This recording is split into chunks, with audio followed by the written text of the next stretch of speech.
तो हमारी ये पूरी कोशिश है, हमारी ऐन ख्वाहिश है, हमारी दुआ है कि दोबारा अल्लाह सुब्हानहू व तआला जो ज़मीन व आसमान का खालिक है, जो फैसले करने वाला है, वो हमारे वतन अजीज हिंदुस्तान के वज़ारत उज़्मा के अज़ीम ओहदे पर इंशाअल्लाह ताला दोबारा नरेंद्र मोदी हिंदुस्तान का वज़ीर आज़म नहीं बनेगा।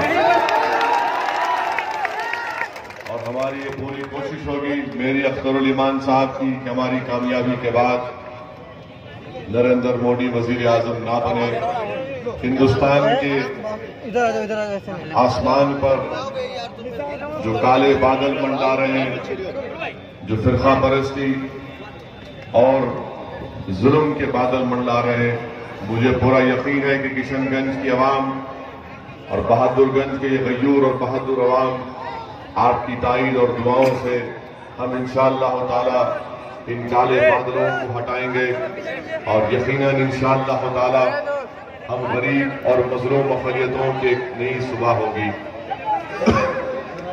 मेरे अजीज दोस्तों और बुजुर्गों, मैं यहाँ पर ये बात कहना जरूरी समझता हूँ, मानदेगी की लड़ाई मजलिस अख्तरुल ईमान साहब की क़यादत में लड़ रही है और ये एक बड़ा नाजुक वक्त है आप तमाम के लिए। सीमांचल की आवाम के लिए, बहादुरगंज की आवाम के लिए। आज सीमांचल की आवाम ने दो बड़े खद्दावर अपने कायद को खोया है, एक तस्लीमुद्दीन साहब और मौलाना असरारुल हक कासमी साहब। आज सीमांचल के पास मैं थाली नहीं मारना है मेरे भाई, मैं थाली रहा हूं, बल्कि आपको एक पैगाम दे रहा हूं, आपको समझाने की कोशिश कर रहा हूं कि आज सीमांचल की आवाम ने दो बड़े अपने कायदीन को खोया है। ये बड़े कायद थे तस्लीमुद्दीन साहब और मौलाना असरारुल हक कासमी साहब। आज सीमांचल की आवाम के पास ऐसा कोई खद्दावर शख्सियत या फिर इनका कोई नाम बदल अगर मुझे नजर आता है तो मेरे भाई अख्तरुल ईमान में मुझे नजर आता है। यकीनन मौलाना तस्लीमुद्दीन साहब की मेहनत, उनकी कुर्बानियां सीमांचल के लिए इंशाअल्लाह सुबह क़यामत तक लोग उनकी इस कुर्बानी और मेहनत को याद रखेंगे। मगर जो ख्वाब तस्लीमुद्दीन साहब के अधूरे हैं, जो कोशिशें मौलाना ने शुरुआत की है, उन ख्वाबों को पूरा करना है।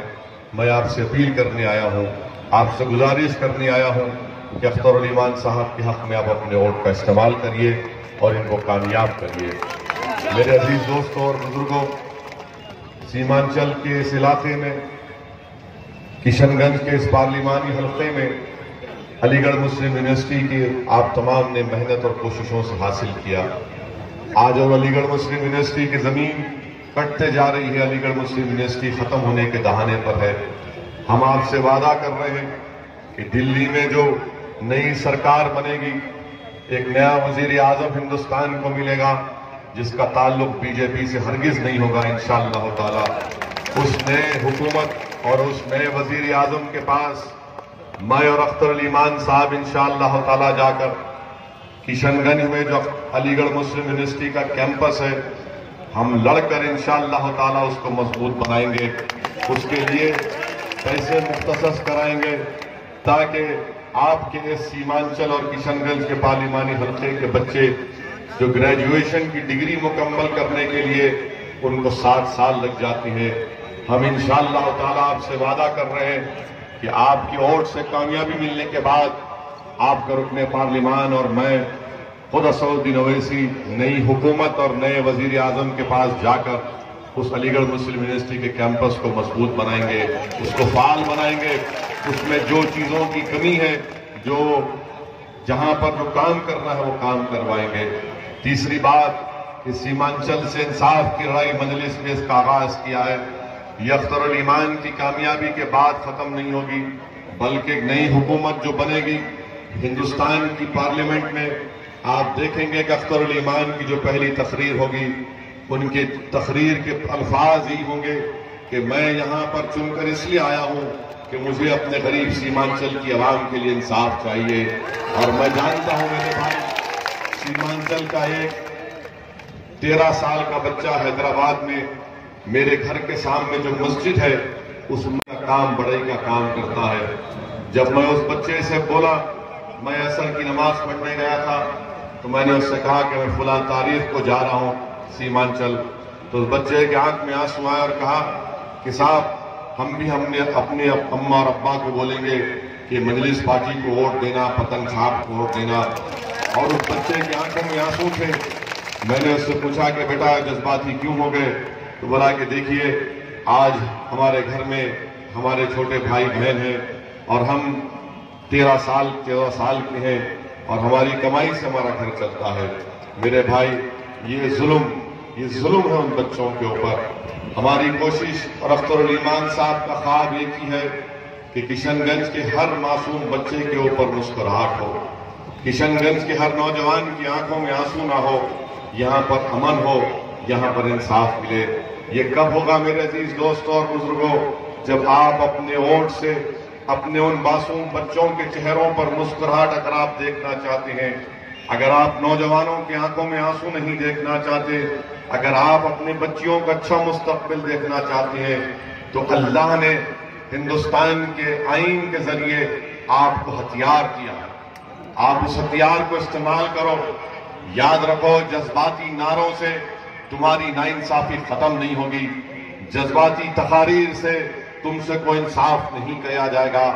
और याद रखो, बेवा की तरह रोने से दुनिया तुम पर रहम नहीं खाएगी। दुनिया की तारीख ये बताती है कि उन कौमों के मसाइल हल हुए जिन्होंने अपने हाथों में अपने मुकद्दर के फैसले लेने की काबिलियत पैदा की। आज वो काबिलियत आप में है। बहादुरगंज की गरीब आवाम, बहादुरगंज के गयूर नौजवानों, बहादुर यहाँ के हमारे बुजुर्ग, मैं आपसे अर्ज कर रहा हूं कि आज आपको अल्लाह ने एक मौका दिया है कि आपके पसंद का उम्मीदवार आपके सामने है। अख्तरुल ईमान है, महमूद है और जावेद है। मैं आपसे पूरे इखलास के साथ अर्ज कर रहा हूं, अपने सीने के ऊपर हाथ रखकर अपने दिलो दिमाग पर जोर डालकर सोचो कि इन तीनों में जो सबसे करीब तुमको तुम्हारे कौन नजर आता है, जो तुम्हारे दिल में छुपे हुए अरमानों को पहचान सकता है, जो तुम्हारे दिलो दिमाग में जो तूफान चल रहा है उस तूफान को अमली जामे नामे कौन पहना सकता है, जो तुम्हारे घर के अंदर जो मसाइल है उन मसाइल की सही तर्जुमानी कौन कर सकता है। नौजवानों, मैं तुमसे अपील कर रहा हूं कि कौन इन तीनों में तुमको एक मर्द मुजाहिद नजर आता है जो हिंदुस्तान की पार्लियामेंट में जाकर हिंदुस्तान के ऐवान में तुम्हारी दास्तान को बयान कर सके। मेरी नजर में अख्तरुल ईमान है। मैं हैदराबाद से आया हूं मेरे भाई, 2000 किलोमीटर का सफर तय करके आया हूं। मैं आपके सामने दिल खोल कर कह रहा हूं और अल्लाह मेरी इस बात की गवाह, अल्लाह को गवाह बनाकर कह रहा हूं कि मैं यहां पर सियासत करने नहीं आया हूं। मैं सीमांचल की आवाम से इंसाफ की लड़ाई लड़ने आया हूं। मैं सियासत अपनी जगह पर है, मगर आपकी सीमांचल की ये लाचारगी, ये बेबसी, ये गुर्बत और ये तमाम इस्तेसाल जो हो रहा है, इसका खात्मा करना है मेरे अजीज दोस्तों और बुजुर्गों। वो कैसे होगा? वो किसी सेमिनार हॉल में बैठकर एक पेपर पढ़ने से नहीं हो सकता है। आपको सियासत में हिस्सा लेना है, अपनी जमात मजलिस को कामयाब करना है। दीगर जमातें भी हैं, मगर बताओ, बोलने की इजाजत है क्या? उनको सीमांचल के गरीब आवाम की आवाज उठाने की इजाजत है? अख्तरुल ईमान ने सही कहा मेरे भाई कि मरहूम मौलाना ने दिसंबर 2017 में जब ट्रिपल तलाक का मसला आया और सारे हिंदुस्तान के मुस्लिम अक़लियत कह रहे थे कि ये बिल हमारी खवातीन के खिलाफ ना सिर्फ नाइंसाफी पर मुबन्नी है बल्कि ये खुली हमारी शरीयत में मदाखलत है, उस वक्त मौलाना मरहूम को उनकी पार्टी ने बोलने नहीं दिया। और दुनिया ने देखा जो आज ये कांग्रेस के लोग और ये जेडीयू के लोग कहते हैं कि एक आदमी क्या करेगा। अल्हम्दुलिल्लाह, अल्लाह सुब्हानहू व तआला ने असदुद्दीन ओवैसी को मौका दिया और एजाज दिया कि मैंने हिंदुस्तान के 540 के ऐवाने लोकसभा में खड़े होकर बेखौफ होकर मैंने उन तमाम मसाइल को उठाया। मैंने ये नहीं देखा मेरे बुजुर्गों, मैंने ये नहीं देखा कि वक्त का फिरौन और नमरूद हमारे सामने बैठा है। मेरे सामने सिर्फ एक ही बात थी कि कल जब मैं इस दुनिया से जाऊंगा, इस जमीन की ग़िज़ा बनूंगा, तो यकीनन मुझ में बहुत बुराइयां हैं, मुझे बहुत ऐब है, मगर मुझे पूछा जाएगा उस हशर का मैदान में कि बताओ, जो तुमको इज्जत और मुकाम दी गई थी, जिसका तुम नाम लेते हो मोहम्मद का सल्लल्लाहु अलैहि वसल्लम का, बताओ तुमने क्या अदा किया? मेरे सामने बस वही था। मुझे किसी चीज की परवाह नहीं थी, मुझे सिर्फ इस चीज की परवाह थी कि कल जब मुझसे पूछा जाएगा तो मैं कहूंगा कि हाँ, मैंने यह काम किया कि मेरे सामने वक्त के ताकतवर तरीन शख्स थे, लोग थे, पार्टी थी, मगर मैंने अपना हक अदा करने की कोशिश की। यही काम हम कर रहे हैं, यही हमारा जज्बा है, यही हमारी सोच है। अरे कांग्रेस के पास 45 MP थे, किसने साथ दिया? मोदी का साथ दिया।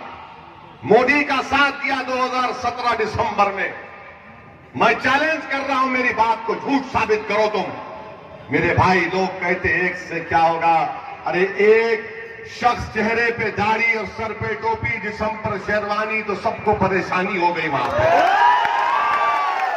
अब जब किशनगंज का ये मर्द मुजाहिद जाएगा, मैं वादा कर रहा हूं, सीमांचल की नाइंसाफी, किशनगंज के डेवलपमेंट के लिए अख्तरुल ईमान को मेरी पूरी इजाजत होगी कि आप जो चाहे बोल सकते हैं।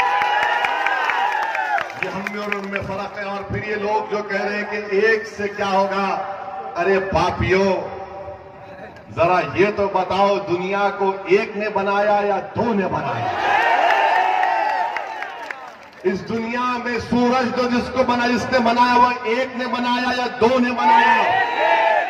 रात अब हो जाती है तो चांद निकालने वाला एक है या दो है? हमारे सरों पर ये आसमान का शामियाना एक ने बनाया या दो ने बनाया? इस शामियाने पर सितारे नजर आते, वो एक ने बनाया या दो ने बनाया? जब एक है तो उस एक का वास्ता इस एक शेर को कामयाब कर दो। बहादुर जंग की तमाम आवाम करेगी। बता दो इन लोगों को कि किशनगंज के एक ही शेर है, बाकी के सब किधर है? आपको कामयाब करना है मेरे भाई। मुल्क के हालात से आप वाकिफ हैं। आपके बिहार में एक मशरक़ी चंपारण में गुफरान और वो बच्चा तस्लीम का वाकया भूल गए क्या तुम लोग? वो गुफरान जो 4 साल बाद अपने घर को वापस आया, मशरक़ी चंपारण की पुलिस उसको लेकर जाती है और उसके बाद उसकी लाश उसको घर को आती है। उस गुफरान को और तस्लीम को पुलिस ने उनके पैर के उंगलियों पर कीले मारकर उनको मार डाला। बताओ, आज जो हम पर इल्जाम लगाते हैं हमने बीजेपी के हैं, बीजेपी का ओट काटनी है, कहां मर गई थी तुम्हारी इंसानियत? कहां मर गई थी तुम्हारी हमदर्दी? जब उन 2 बच्चों को पैरों पर कीले मारकर उनको पुलिस स्टेशन में मार मार कर जिस्म के अंदर उनका खून बह गया, इंटरनल इंजरी हो गई।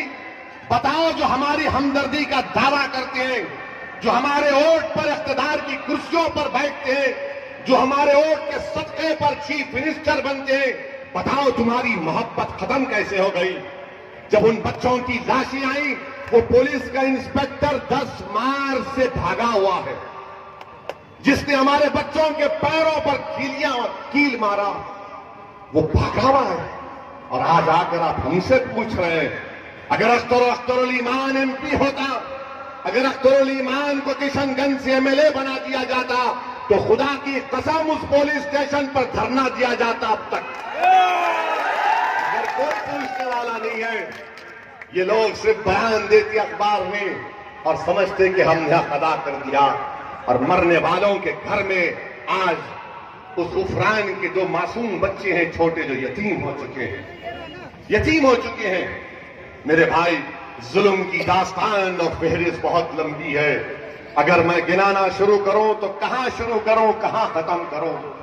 70 साल से हमको सिर्फ इस्तेमाल की आजादी के साथ कह रहा हूं, जितना मैं पढ़ता हूं, जितने आदाद शुमार रिपोर्टें पढ़ता हूं, तो मेरा कलेजा जलता है, दिमाग में एक तकलीफ होती है कि क्या हमको अल्लाह ने इसलिए पैदा किया कि हम इन जालिमों को सिर्फ वोट डालें, इनको मोटा करें?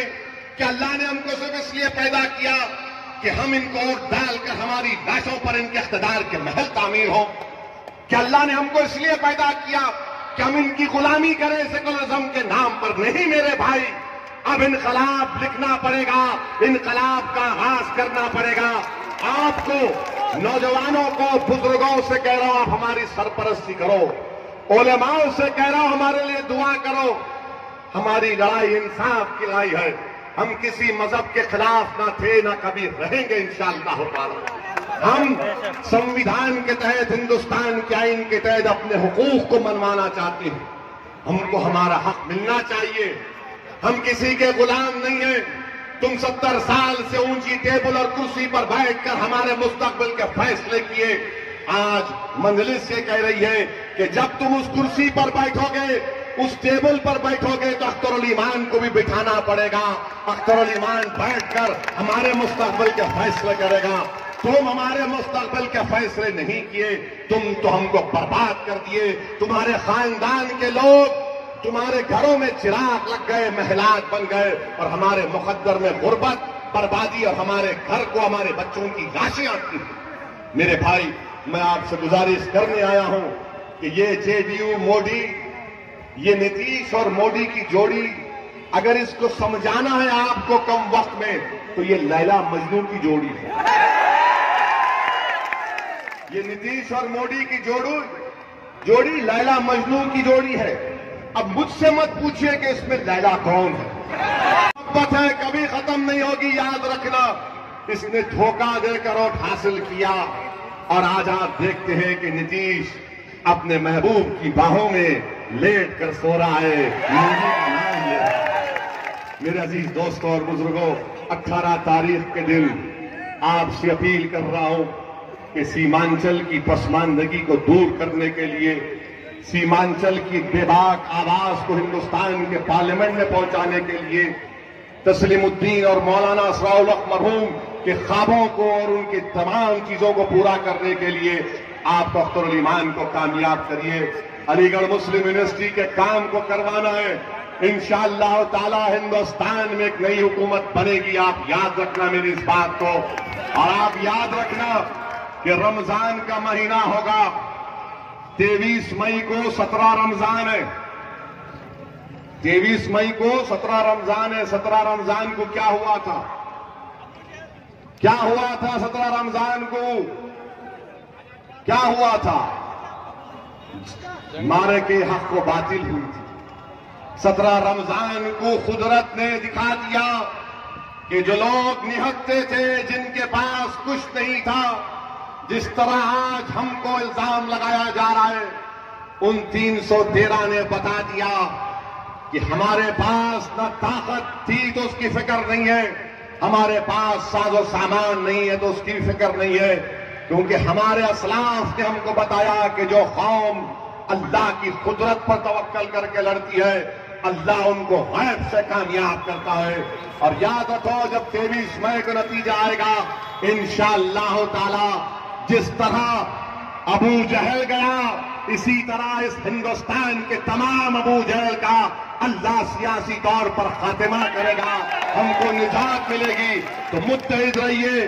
आपसे एक आखिरी बात कह, तारीख को आपको पतंग छाप वोट देना है, आप देंगे? अख्तरुल ईमान को कामयाब करेंगे?